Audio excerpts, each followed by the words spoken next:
পার্থক্য সৃষ্টি হয়। 8 পিস পার্থক্য সৃষ্টি হওয়ার কারণে 10 দিন অধিক হয়। আর ওই 10 দিন করে 3 বছর গেলে 30 দিন এক্সট্রা হয়। আর এই 30 দিন এক্সট্রাকে যেটা আমরা কি বলি মল মাস বলি।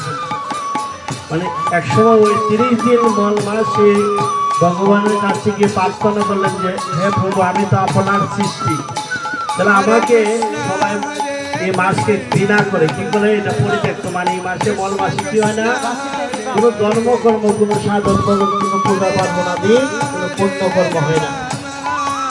তখন ভগবান সেই মল মাস, সেই 30 দিন যে মাস, সেই মাসের প্রতি প্রসন্ন হয়ে এই মাসকে ভগবানের নামের সাথে মিলিত করে পুরুষোত্তম নাম প্রদান করলেন। কি মাস?